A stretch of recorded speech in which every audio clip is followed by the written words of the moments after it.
Bonjour à tous, alors aujourd'hui, préparation pour le brevet des collèges DNB, avec ici de la géométrie et le sujet officiel de Nouvelle-Calédonie, décembre 2020. On est ici sur une régate, et à regarder l'exercice, on voit bien que c'est un exercice qui va nous faire utiliser le théorème de Thalès. On nous donne des longueurs, donc on regardera vraiment, il faudra coder la figure et mettre toutes ces informations sur la figure, ça c'est important, et vraiment lire le texte de façon très très attentive. Donc on est parti tout de suite avec la première question, calculer la longueur DE. Et la première chose quand on a un sujet de géométrie, c'est vraiment de lire, d'ailleurs dans tous les sujets il faut le faire, mais il va falloir lire vraiment toutes les données et les indiquer sur la figure si on peut. Donc AB, ça fait 400, donc on vous a donné cette longueur ici. AC, 300. BC, donc ici, 500. Donc dans le triangle ABC, vous avez toutes les longueurs. CD vaut 700. Et on nous demande la longueur, donc DE, c'est celle-ci. Dessous, deux infos très importantes. Alors une qui est assez évidente si on regarde la figure. Les droites AE et BD se coupent en C. D'accord ? Ça veut dire que C, il appartient au segment AE et que C, il appartient aussi au segment BD. Ensuite, très très important, les droites ABDE sont parallèles. D'accord ? Donc ici, vous avez une configuration de Thalès croisée. Et donc on va utiliser ce fameux théorème. Qu'est-ce qu'on doit dire ? On doit dire que A, C et E sont alignés dans cet ordre. Avec donc C qui est au milieu de AE. On peut dire aussi C appartient au segment AE. Ensuite, B, C et D sont alignés eux aussi dans cet ordre. Ensuite, il nous faut un parallélisme. AB est parallèle à DE. Et ça, eh bien, c'est exactement ce qu'il nous faut pour appliquer donc le théorème de Thalès. Le théorème de Thalès, qu'est-ce qu'il nous dit ? Eh bien, ça veut dire que ici, vous avez deux triangles. Alors, je vais les faire. Vous avez deux triangles ici, ABC. Et le triangle CDE, qui sont en fait deux triangles qu'on dit semblables. L'un est un agrandissement de l'autre. Et donc, il y a des rapports de proportion entre les côtés. Donc, les règles, on va prendre, par exemple, le triangle vert, et on va dire, on va se placer sur le segment. Alors, il faut se placer sur un segment où on a toutes les longueurs. Donc, par exemple, sur BCD, on va dire petit côté, donc BC, sur le grand côté. Ici, ça sera CD. Donc, ça fera BC sur CD, qui va être égal à, ici, donc, le petit côté, 400, sur le grand côté qui est en face, c'est-à-dire DE. DE, c'est notre inconnu. D'accord ? Petit côté sur grand côté, petit côté sur grand côté, et on aurait aussi AC sur CE. Mais comme on ne connaît pas CE, on n'en a pas besoin. Vous avez ici une égalité avec, ici comme, alors j'ai mis 400, mais ici, j'aurais dû mettre finalement, ici 400, j'aurais dû mettre AB. Et après, on remplace par toutes les longueurs qu'on connaît. Donc BC, c'est 500. Sur CD, c'est 700. Qui est égal à AD, c'est 400 sur DE que je cherche. On va faire un petit produit en croix. Ici, on va inverser DE et 500. Et ici, on va mettre le 700 en haut. Ça revient à faire quoi ? Ça revient à multiplier des deux côtés par DE. Donc DE va se retrouver en haut à gauche. Ici, le 700 va multiplier le 400. Donc 700 fois 400 sur le 500 qui va... Alors c'est comme si on avait finalement un produit en croix. 500, 700, 400 et DE. C'est exactement un rapport de proportionnalité. Donc vous pouvez, si vous voulez, si vous avez toujours du mal à inverser, vous faites ceci. Ça veut dire que 500 fois DE doit être égal à 700 fois 400. Ça, c'est l'étape intermédiaire. Et après, vous divisez par 500 et ça vous amène ici. C'est vraiment important de savoir se débrouiller parce que ça, c'est très très fréquent lors du brevet des collèges. Donc savoir comme ça, vraiment transformer une égalité en utilisant les produits en croix, les règles ici de la troisième, ce qu'on appelle la quatrième proportionnelle, ou règle de 3. DE, c'est donc 700 fois 400 sur 500. Alors au collège, la plupart des élèves vont prendre leur calculatrice, donc on va le faire, mais on peut se débrouiller quand même un petit peu avant sans la calculatrice. Ici, DE vaudra combien? Alors vous avez déjà 700 fois 400. Alors il y a plein de zéros. D'accord? Ce qu'on peut faire, 7 fois 4, ça fait 28, et on a 4 zéros, donc ça fait 28 avec 4 zéros, c'est-à-dire 280 000, divisé par 500. Après, on peut simplifier ici par 10 une fois, par 10 deux fois. Il nous reste ici 2800 sur 5. Alors 2800, c'est divisible par 5, parce que ça finit par un 0, c'est divisible par 10. Donc, ici, alors là, c'est là que la calculatrice peut être quand même utile. Hein. Au brevet, personne ne va le faire à la main. Je vais vous montrer comment on fait. On peut faire, par exemple, 2800, on peut poser la division. On fait dans 28, combien de fois 5? 5 fois 5 fois 5. 25, il me reste 300. Et 300, c'est 5 fois 60. Donc ça fait 560. Mais bien sûr, j'insiste, lors du brevet, vous allez prendre votre calculatrice et faire donc 280 000 divisé par 500 et elle vous dira 560. Ensuite, vous mettez ça sur votre figure. Voilà, première chose de trouver. Deuxième question, montrer qu'un triangle est rectangle. Ça, c'est l'affaire de Pythagore. Alors, on va regarder notre triangle ABC. Je vais refaire une figure rapide. Voilà, sur votre copie, vous pouvez. On connaît quoi comme longueur dans ABC? On connaît 300, on connaît 400 et on connaît 500. Alors, si on prend Pythagore, il faut la réciproque. Hein. Il faut regarder si l'hypoténuse au carré fait la somme des deux carrés des deux autres côtés au carré. Donc, ici, s'il y a une hypoténuse, c'est le plus grand côté, c'est 500. On va regarder BC carré, ça fait 500 au carré. 500 au carré, vous prenez votre calculatrice, ça fera ici 25 avec 4 zéros. D'accord? 250 000. Ensuite, on regarde AB carré plus AC carré. Ça me donne 400 au carré plus 300 au carré. 400 au carré, ça fait 16 avec 4 zéros. 300 au carré, ça fait 9 avec 4 zéros. Et ça fait effectivement 250 000. Donc, BC carré est égal à AB carré plus AC carré. Et là, on utilise la réciproque du théorème de Pythagore. La réciproque sert à montrer qu'un triangle est rectangle. ABC est rectangle en... Alors, pour l'endroit et l'angle droit, ici, vous avez BC carré, c'est donc l'hypoténuse. L'angle droit est donc en face, il est donc rectangle en A. Et voilà comment on va montrer qu'un triangle est rectangle. On va coder la figure. Donc ici, vous avez un angle droit en A. Troisième question. Calculer la mesure de l'angle ABC. Donc ici, on vous demande l'angle qu'il y a en B. Voilà. Alors, pourquoi on vous le demande maintenant? Parce que pour calculer des angles, on utilise la trigonométrie du triangle. Et la trigonométrie du triangle en collège, il faut un triangle rectangle. Donc effectivement, maintenant on a le droit d'utiliser les formules SOHCAHTOA. Donc ici, vous dites ABC rectangle en A. Donc maintenant, on a le droit d'utiliser des formules de trigonométrie. Alors ici, vous avez le choix, hein, sinus, cosinus, tangente. Hein. On va prendre par exemple le sinus. Sinus donc de l'angle ABC. Ça sera donc, alors je vous rappelle, SOHCAHTOA. Donc si vous prenez sinus, c'est le SO ici.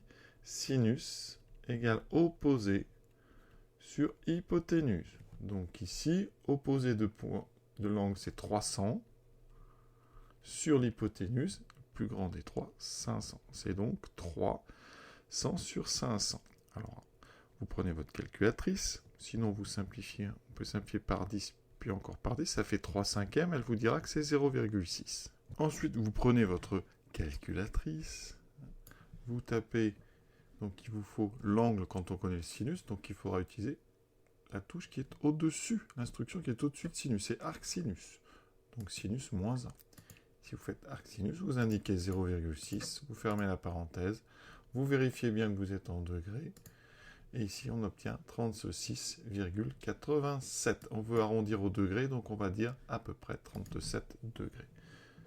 ABC est à peu près 37 degrés. Alors, il y en a qui préfèrent utiliser le cosinus. SOHCATOA, le C c'est cosinus, c'est donc A côté adjacent sur le H qui est hypoténuse. Donc, le cosinus de ABC, c'est le côté adjacent à l'angle. Donc, quand on a un triangle, ici, donc c'est B, son côté, alors ça c'est l'hypoténuse, ça c'est le côté opposé, et à côté c'est le côté adjacent. Donc, le cosinus, c'est le côté adjacent, c'est-à-dire AB qui vaut 400, sur l'hypoténuse qui vaut 500. Donc, ça fait 400 sur 500, vous vérifiez, ça fait 0,8. On utilise la touche donc arc-cosinus, donc je fais seconde arc-cosinus, je mets 0,8, voilà, je valide, j'obtiens 36,86, donc aussi 37 degrés. Vous pouvez aussi utiliser TOA, c'est-à-dire la tangente. Tangente, c'est opposé sur le A qui est adjacent. Donc, tangente de l'angle géométrique ABC, ça sera le côté opposé, donc 300, sur le côté adjacent, 400. Vous trouvez 300 sur 400, ça vous fera 0,75. Et donc, vous prenez votre calculatrice. Cette fois-ci, vous utilisez arc-tangente. Donc ici, arc-tangente, vous mettez 0,75. Vous validez et vous voyez que vous trouvez à chaque fois le même nombre. Donc, vous avez largement le choix entre le sinus, le cosinus et la tangente pour trouver l'angle, ou en tout cas une valeur approchée d'un angle en degrés quand on a son sinus, son cosinus ou sa tangente. Donc, rappelez-vous, SOHCATOA, hein, vous avez les formules qui sont comme ça. Alors, sans SO, rappelez-vous, il manque une lettre, hein, c'est le H qui est muet. K, c'est pareil. Et TOA, il n'y a pas de problème. Deuxième partie de l'exercice. Lors d'une course, les concurrents doivent effectuer plusieurs tours de parcours. Ils partent du point A, d'accord, et ensuite ils passent par B, C, D et E, d'accord, dans cet ordre. Et ensuite ils reviennent au point C et ils reviennent au point. Donc il faut une boucle, voilà. Le vainqueur a mis 1h48 pour effectuer les 5 tours. La distance parcourue pour faire un tour est de 2880 mètres. Alors, effectivement, la distance, on ne pouvait pas encore la calculer parce qu'on n'avait pas la longueur CE. On aurait pu vous la faire deviner. Mais ici, donc, distance pour un tour, c'est 2880 mètres. Et ils font 5 tours, donc il faudra multiplier 2880 par 5. Effectivement, la première question calcule la distance totale parcourue pour effectuer les 5 tours de parcours. Donc, ça c'est assez simple. Distance totale. Un tour fait donc 2880 mètres. On multiplie par 5. Donc là, on prend sa calculatrice et on fait 5 fois 2880. Alors moi, je vais le poser. Et comme ça, ça vous permet de rappeler comment on fait une multiplication, comment on la pose. 5 fois 0, 0. 5 fois 8, 40. On met le 0, on retient 4. 5 fois 8, 40. On ajoute 4, ça fait 44. Et on garde la dizaine, donc 4. Et ensuite, 2 fois 5, 10 et 4, 14. Ça fait 14 400 mètres. Évidemment, tout ça, lors du brevet, vous faites à la calculatrice. Prenez pas de risque. Donc ça, c'est la question 4. Question 5. Vitesse moyenne. La vitesse, c'est en mètres par seconde. Donc, mètres par seconde, c'est mètres divisé par des secondes. Donc, la vitesse moyenne, c'est une longueur, une distance divisée par un temps. Donc, c'est distance sur le temps. Alors, ça dépend évidemment d'une unité. Si vous voulez des mètres par seconde, il faudra avoir la distance en mètres, le temps en secondes. Si vous voulez des kilomètres heure, il faudra la distance en kilomètres et le temps en heure. Le problème ici, c'est que votre temps, c'est 1h48 minutes. Et donc, vous ne pouvez pas dire 1,848 heures. Il va falloir le convertir. Donc ça, il faut convertir 1h48 minutes en heures. Ou alors, vous passez tout en secondes. Si vous convertissez en heures, 48 minutes. Donc on va faire un petit tableau. Vous cherchez combien ça vaut, sachant que 60 minutes, c'est 1 heure. Donc ici, vous faites un petit tableau de proportionnalité et vous en déduisez que 48 minutes. On a donc x fois 60, donc 60x qui fait 48. Donc c'est 48 sur 60. Vous prenez votre calculatrice. Vous faites 48 divisé par 60. Vous validez. Ça fait 4/5. Ensuite, vous convertissez ça en nombre décimal. Ça fait 0,8. Donc, 48 minutes, c'est 80% d'une heure. Ça veut dire que 1 heure 48 minutes, c'est 1,8 heures. Vous avez tout ce qu'il faut. La distance, vous la mettez par exemple en kilomètres. 14 400 mètres, c'est 14,4 kilomètres. Un kilomètre, c'est 1000 mètres. Vous avez donc 14,4 divisé par 1,8. Donc, 14,4 divisé par 1,8. Ça fait 8. Vous êtes donc sur du exactement 8 km par heure. Vu que l'unité de vitesse moyenne n'est pas précisée, certains ont peut-être fait des mètres par seconde. Qu'est-ce que ça donnerait? Alors, distance, donc en mètres, 14 400 divisé par le temps. 1 heure 48 minutes en secondes. Ça me fait donc 3600 plus 48 fois 60. Et ça fait donc, après calcul, 6480 secondes. Vous voyez la preuve. Ensuite, on fait donc 14 400 divisé par 6480. On trouve 20 sur 9. Égale donc 20 sur 9 mètres par seconde.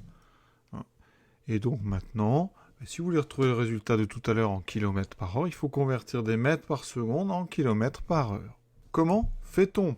Alors il faut savoir que 1 km par heure, c'est donc 1000 mètres pour 3600 secondes, c'est-à-dire 1000 sur 3600 mètres par seconde.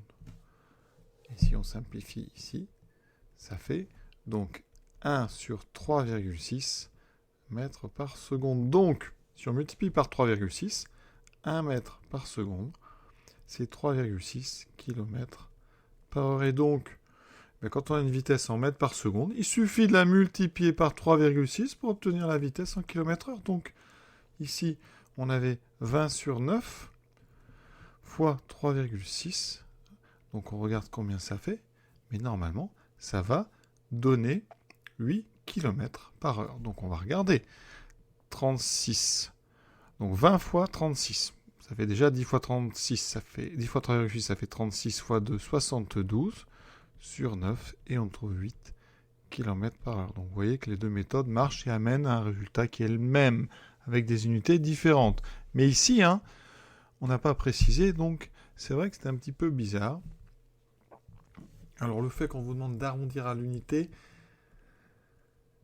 effectivement, nous, on a trouvé exactement un 8 km/h. Donc, arrondir à l'unité, c'est un peu étrange. Donc ici, si on doit arrondir à l'unité, ça fait plutôt penser que c'est le 20 sur 9 qu'il aurait fallu arrondir, puisque l'autre vitesse tombe juste. Donc, très étrange. Petit biais sur cette question. 20 sur 9, donc si vous arrondissez à l'unité, ça fait 2 mètres à peu près par seconde.